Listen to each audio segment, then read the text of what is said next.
오늘 발표드릴 논문은 Lightweight Meta-Learning for Low Resource Abstractive Summarization이고요. 이제 CGIAR 2022의 포스터 발표를 진행을 하였습니다. 본 연구는 말 그대로 이제 생성 요약에 관한 연구로요. 이제 기존에는 원래 이제 많은 슈퍼바이즈 방식으로 많은 데이터셋을 사용하였는데 이제 그런 데이터가 좀 적을 때 어떻게 하면 잘 어댑테이션 시킬 수 있을까에 관한 연구입니다. 그래서 일단 저희 태스크에 대해서 간단하게 설명을 먼저 드리도록 하겠습니다. 일단 저희의 태스크는 서머리제이션 말 그대로 요약 태스크고요. 요약 태스크는 말 그대로 이제 문서가 인풋으로 들어왔을 때 이제 아웃풋으로는 서머리를 생성하는 태스크입니다. 기존에는 이제 extractive 추출 요약과 abstractive 생성 요약 두 가지가 있는데요. 추출 요약 같은 경우는 문서에서 말 그대로 이제 추출해서 혹은 이제 K개의 문장이나 뭐 M개의 토큰을 이제 추출해서 뭐 재별하는 방식으로 진행하고요. 이제 생성 요약은 이제 문서에서 나오지 않은 토큰이나 단어가 이제 추가적으로 생성될 수 있는 가능성이 있는 요약 연구로 현재는 이제 뉴럴 모델이 많이 발달함에 따라서 abstractive summarizzation이 가장 많이 연구되고 있습니다. 저희도 이제 생성 요약을 목표로 하여서 연구를 진행하였고요. 이제 기본적인 생성 요약은 다음과 같은 모델을 가지고 있습니다. 그래서 트랜스포머 베이스의 시퀀스 모델을 사용을 하고요. 이제 인코더 디코더 구조로 나뉘게 됩니다. 이제 인코더 부분에서는 문서를 인풋으로 받아서 그 문서를 이해하는 좀 부분으로 보시면 되고, 그런 이제 스테이트가 디코더로 넘어가서 이제 디코더에서는 이제 문서의 요약을 잘 생성하도록 태스크가 진행이 됩니다. 근데 이제 이런 시퀀스 모델이 가지고 있는 문제들이 조금 있는데요. 일단 현재 생성 요약에서는 다음과 같은 두 모델을 좀 많이 사용을 합니다. 그래서 T5와 BART 부분을 많이 사용하고요. 각각 이제 생성 요약에서 기존에 소타를 찍었던 이제 뭐 구글과 페이스북에서 제시한 모델들입니다. 이런 모델들이 좀 가지고 있는 문제가 사실 이런 대기업들에서는 문제가 되지 않을 수 있는데 이제 학습시켜야 되는 파라미터가 너무 많다는 겁니다. 그래서 T5 베이스 같은 경우는 이제 2.2억 개 혹은 이제 발트 라지 같은 경우는 4억 6천 개 정도의 파라미터들이 존재를 하는데요. 이제 저희가 이제 이런 모델들을 다운스트림 태스크에 맞게 튜닝을 해야 되는데 파라미터가 너무 많아서 그런 거를 학습시키기 위해서는 이제 레이블드 되는 데이터도 많이 필요하다는 게 이제 좀 문제가 되고 있습니다. 그래서 저희가 일단 타겟하고 있는 문제는 일단 저희가 가지고 있는 요약 데이터셋은 좀 뉴스에 관한 도메인에 너무 치우쳐져 있다는 거가 좀 문제가 되고요. 그리고 앞서 말했다시피 새로운 도메인에 같은 경우는 이런 레이블된 데이터가 좀 적어가지고 이제 피팅이 되는데 너무 안 된다라는 게 문제가 됩니다.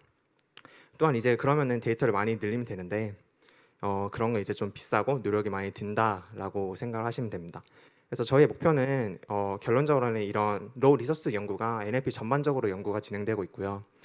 저희가 했던 연구 이전에도 이런 로우 리소스 서머리제이션이 진행됐고요. 결론적으로 저희 목표는 이제 이런 퍼포먼스를 좀 올려보자라는 게 저희 목표입니다. 그래서 기본적인 세팅부터 말씀을 드리면은 이제 로우 리소스라고 말씀드렸기 때문에 저희는 이제 타겟 데이터에 이제 학습시킬 수 있는 이그샘플이 오직 10개나 100개만 있다고 생각을 하시면 되고요. 그래서 이렇게 제한을 둡니다. 그래서 이런 문제를 해결하기 위한 키를 저희는 두 가지를 제시를 했는데 이 키를 말씀드리기 전에 왜 이런 키가 나왔는지에 대해서 먼저 설명을 하도록 하겠습니다. 일단 앞서 말씀드렸다시피 이제 학습시키는 파라미터가 너무 많다는 거는 결국은 저희가 이런 파라미터를 제한을 해주면은 좀 더 작은 데이터에 피팅이 될 수 있겠다라는 접근 방식이 첫 번째고요. 근데 이제 단순히 파라미터를 뭐 랭귀지 모델에 뭐 10%만 학습하겠다 이런 분야가 아니고 이제 랭귀지 모델을 프로즌 시킨 상태로 추가적인 파라미터만 학습을 하겠다는 게 저희 목표고요. 근데 이제 이런 그런 추가적인 파라미터를 추가를 하였을 때 이런 파라미터는 사실 이니셜된 완전 랜덤 이니셜된 파라미터인데 이런 거는 물론 이제 10개, 100개만 학습을 해도 어느 정도 피팅이 되지만 좀 더 피팅이 잘 돼야 된다고 생각을 하였고요. 그래서 이제 이런 새로운 도메인 혹은 이제 적은 데이터셋에 더 빨리 어댑테이션 될 수 있는 방법인 이제 메타 러닝을 사용을 하였습니다. 그래서 첫 번째인 이제 파라미터를 좀 제한하고 추가적인 파라미터를 좀 제시하는 방법인 프롬프트 튜닝에 대해서 조금 더 설명을 드리면은 이제 이런 프롬프트 튜닝 같은 경우는 기존의 프리트레인 모델과 이제 프롬프트라고 하는 부분을 이제 잘 섞는 이제 트레이닝 전략이라고 보시면 되는데요. 이제 이 프롬프트는 사실 추가적인 파라미터가 될 수도 있고 혹은 이제 인 컨텍스트 러닝이라 해가지고 기존의 문서나 혹은 뭐 인풋으로 들어가는 문장에 추가적으로 들어가는 자연어 한마디로 뭐 마스크 토큰이 들어간다든지 혹은 이제 트랜스레이트 뭐 번역해라 이런 게 들어가듯이 뭐 그런 인풋이 될 수 있습니다. 그래서 저희가 결론적으로 사용한 거는 두 번째인 DXLM 프롬프트 튜닝이고요. 이제 첫 번째 튜닝 프리 프롬프팅 같은 경우는 방금 말한 인 컨텍스트 러닝처럼 추가적인 파라미터가 들어가는 게 아니라 인풋에 자연어가 더 붙여져서 들어가는 형태고요. DXLM 프롬프트 튜닝은 저희가 사용한 방식으로 결론적으로는 LM을 프리즈하고 이제 추가적인 파라미터만 학습시키겠다는 게 저희 목표입니다. 마지막으로 프롬프트 플러스 LM 튜닝 같은 경우는 LM 모델과 이제 프롬프트를 같이 학습하고요. 저희는 결국 그런 파라미터를 리미트해야 되기 때문에 두 번째 방식을 사용을 하였습니다. 그래서 저희가 사용한 프롬프트에 관한 오버뷰고요. 기본적으로는 이제 어텐션 메커니즘에 좀 결합되는 부분입니다. 그래서 저희가 원래 랭귀지 모델에 이제 쿼리키 밸류 매트릭스를 통해서 어텐션 메커니즘을 사용을 하죠. 근데 이제 저희가 사용한 이제 라이트웨이트 모듈, 즉 이제 경량한 모듈 프롬프트는 모델 바깥에 선언이 되어서 궁극적으로는 이제 추가적인 키와 밸류 매트릭스를 생산하는 게 목표입니다. 그래서 기존의 키와 밸류 매트릭스 앞에 컨캣 돼가지고 어텐션 메커니즘에 같이 반영이 된다라고 생각을 하시면 되고요. 좀 더 수식적으로 보면은 기존에 원래 쿼리키 밸류 매트릭스는 이제 전 어텐션 레이어에 이제 히든 스테이트의 리니어 레이어를 거쳐서 만들어지게 되는데요. 이제 똑같은 방식으로 밖에서 선언된 모듈에서도 키와 밸류 매트릭스를 리니어 레이어를 거쳐서 만들어지게 됩니다. 그래서 컨캣된 키 매트릭스와 이제 쿼리 매트릭스의 매트릭스 곱을 통해서 어텐션 웨이트를 구하고요. 그래서 최종적으로 4번식에서 이제 그렇게 구해진 어텐션 웨이트와 이제 컨캣된 밸류 매트릭스의 매트릭스 곱을 통해서 이제 최종적인 히든 스테이트를 생산해내게 됩니다. 그래서 보시다시피 이제 녹색 부분만 프롬프트로 생각을 하셔서 이 부분만 트레이너블 하고요. 그리고 이제 회색각을 원래 LM 모델은 프리즈 된 상태입니다. 그래서 이런 프롬프트는 사실 다운스트림 태스크에 맞게 10개 혹은 100개 데이터셋에 대해서 이제 피팅이 되는데요. 단순히 그 데이터셋 피팅 되는 게 아니라 이제 LM 모델과 결합이 되었기 때문에 그런 장점을 좀 디스틸 받는다고 생각을 하시면 됩니다. 그래서 저희가 학습시키는 로스는 원래 저희가 시퀀스 모델을 사용하기 때문에 똑같이 이제 NLL 로스를 사용을 하고요. 인풋으로 더큐멘트 X가 들어오고 이제 맞춰야 되는 게 이제 뭐 서머리 Y라고 하면은 말 그대로 Y를 잘 생성하도록 이제 NLL 로스를 사용을 합니다. 근데 이제 이렇게 프롬프트를 넣어서 뭐 피팅이 잘 된다라는 장점이 있는데 단순히 여기서 그치는 게 아니라 이제 프롬프트는 사실 이니셜 돼 있는 상태잖아요. 근데 이게 결국은 타겟 데이터셋에 맞게 조금 더 피팅이 돼야 되고 잘 초기화가 된 상태여야 한다고 생각을 합니다. 그래서 저희는 메타 러닝을 이 부분에 좀 더 덧붙여서 사용을 하였는데요. 일단 멀티태스크 러닝과 메타 러닝에 대해서 좀 비교하여 설명을 드리도록 하겠습니다. 기존 뭐 하이 리소스 데이터 태스크가 3개가 존재한다고 생각을 하면은 메타 러닝 같은 경우는 사실 이 태스크 3개를 동시에 잘하도록 학습을 합니다. 그래서 뭐 제로샷일 때도 둘 다 잘하도록 학습이 되는 상태고요. 메타 러닝은 조금 다른데 이 3개를 동시에 잘하는 게 아니라 이 3개 데이터셋에 빠르게 적응할 수 있도록 좀 학습을 합니다. 이 부분이 좀 이해가 안 가실 수도 있는데 다음을 보면서 조금 더 설명을 드리도록 하겠습니다. 그래서 이 세타가 모델 파라미터라고 생각을 하시면 되고 이제 계속 학습을 진행이 됩니다. 근데 이제 데이터셋이 3개가 존재한다고 봤을 때 이 각각에 대해서 먼저 좀 학습을 합니다. 그 뜻이 뭐냐면 이제 저희 로스 1, 2, 3 방향대로 세타가 1, 2, 3 각각의 도메인에 맞게 이제 도메인 스페시픽 논리지를 가진 상태로 학습이 진행이 되고요. 그리고 그 다음에 거기서 이제 그 해당 데이터셋에 보지 않은 언신 데이터를 통해서 원스텝 로스를 계산을 해줍니다. 그렇게 로스의 에버리지를 이용해서 최종적인 세타를 업데이트를 해주는데요. 이런 과정을 거치는 이유는 결론적으로 이 3개의 도메인을 모두 잘 동시에 잘 맞추도록 학습을 하는 게 아니라 약간 미래한 쪽으로 좀 한두 단계 더 건너서 그 상태의 로스를 잘 맞추는 식으로 학습을 한다는 거는 결국 새로운 도메인이나 새로운 데이터셋에 대해서도 좀 빠르게 어댑테이션 할 수 있는 장점을 가지고 있습니다. 저희도 이제 메타러닝을 사용을 하였고요. 전반적인 저희 트레이닝 프레임워크에 대해서 좀 설명을 드리도록 하겠습니다. 일단 기본적으로 저희는 총 11개의 데이터셋을 사용을 했고요. 11개 모두 다 이제 하이 리소스 데이터셋입니다. 근데 저희가 원래 로우 리소스이기 때문에 이제 타겟 데이터셋 하나를 정하면은 이제 그거를 로우 리소스 세팅을 위해서 이제 랜덤 픽된 이제 10개 혹은 100개의 레이블된 데이터를 뽑고요. 그건 이제 파인 튜닝을 위해 사용을 합니다. 그리고 저희가 이제 그 제안한 이제 라이트웨이트 모듈을 이니셜 해주기 위해서 메타러닝에 사용될 데이터셋을 선택을 하는데요. 이제 리메이닝 데이터셋 총 10개 중에서 이제 3개 데이터셋만 추스를 합니다. 그래서 각각 이제 도큐멘트 시밀러리티를 이용을 해서 3개를 추출을 하고요. 이 3개는 이제 메타러닝에 사용이 되게 됩니다.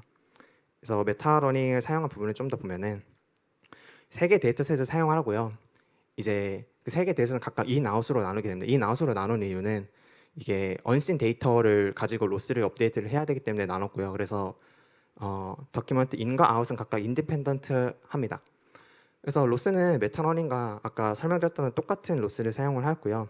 이 사인은 라이트웨이트 모듈의 파라미터라고 보시면 됩니다. 그래서 각각 도메인에 맞게 이제 다시 1, 다시 2, 다시 3로 각각 학습이 되고요. 그 상태에서 원 스텝 로스를 이제 평균 내 가지고 최종적으로 사이를 업데이트합니다. 업데이트한 상태에서 결론적으로는 저희가 이렇게 이니셜된 파라미터를 가지고 파인 튜닝에 적용을 하죠. 파인 튜닝은 말 그대로 원래 저희가 학습하는 방식인 파인 튜닝 방법입니다. 그래서 타겟 데이터셋에 아까 말한 이제 랜덤으로 추출된 10개 혹은 100개의 레이블된 데이터를 가지고 쭉 원래 아까 말씀드렸던 NLL 로스를 통해서 학습을 진행을 하고요. 그래서 최종적으로 총 11번을 반복을 해서 11개 데이터셋에 대해서 평가를 합니다.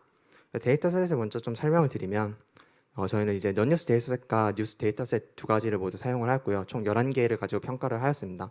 이제 non-뉴스 데이터셋 같은 경우는 이메일 데이터나 혹은 이제 레딧에서 추출한 좀 컨버세이셔널한 데이터 혹은 이제 펌에다 빅 아카이브 같은 좀 퍼블리케이션도 사용을 하였습니다. 그래서 비교 모델로 이제 과거 소타 모델들을 사용을 해서 비교를 하였는데요. 두 가지 모델을 가지고 비교를 하였습니다. 첫 번째는 페가수스고요. 페가수스는 말 그대로 벌트와 T5와 같이 라지 프리트레인된 모델입니다. 이 모델은 이제 두 가지 좀 셀프 슈퍼바이즈 오브젝티브 펑션을 제시를 했고요. 둘 다 MLM 태스크입니다. 하나는 그냥 말 그대로 MLM 태스크고 다른 하나는 인풋으로 세 문장이 들어오면은 한 문장을 마스킹하여 그 부분을 생성하는 식으로 학습을 진행을 하였습니다. 그래서 조금 요약이나 생성에 좀 더 알맞은 프리트레인 모델이고요. 이제 MT 레이비스 같은 경우는 메타러닝을 이제 로지어스 앱스트랙트 서머리제이션에 처음 사용한 모델이고요.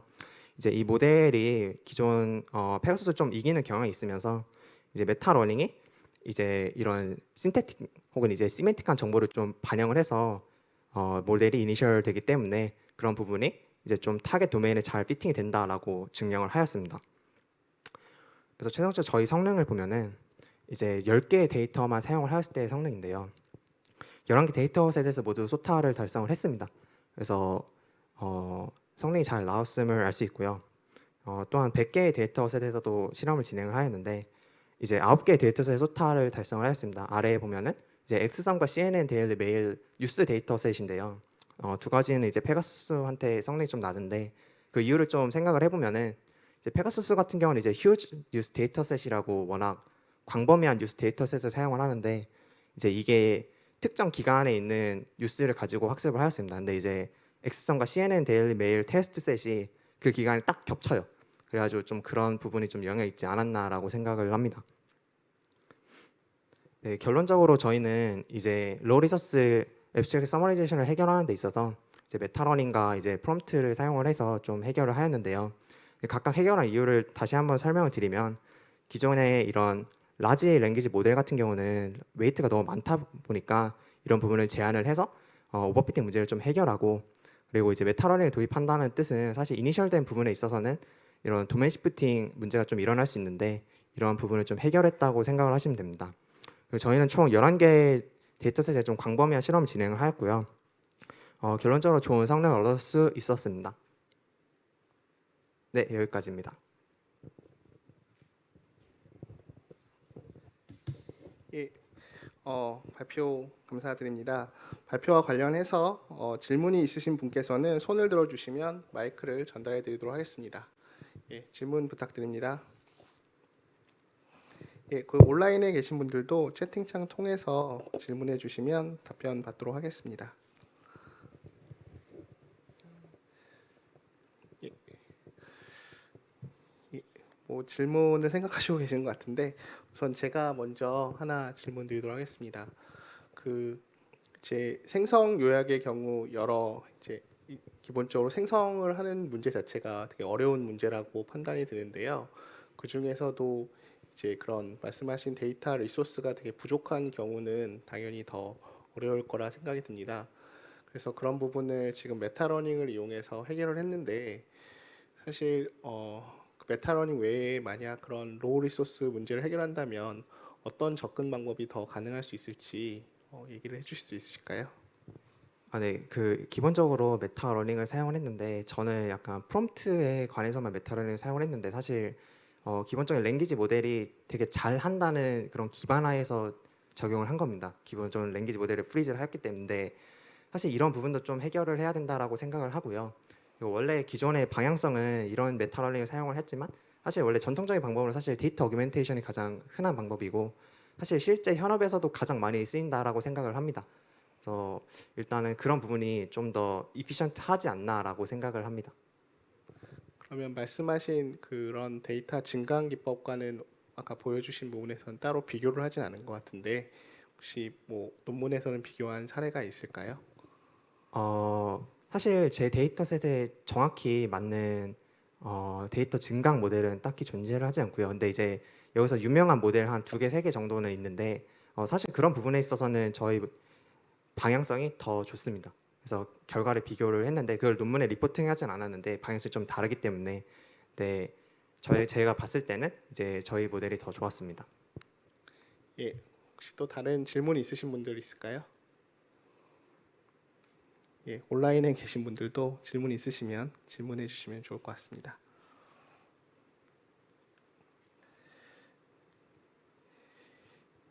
예, 그럼 음, 예, 그러면 질문이 뭐 따로 없으신 것 같은데 그러면 이번 발표는 여기까지 하도록 하겠습니다. 예, 발표해 주셔서 앞으로도 재미있는 연구 발표해 주셔서 감사합니다. 예, 박수로 마무리하도록 하겠습니다. 감사합니다.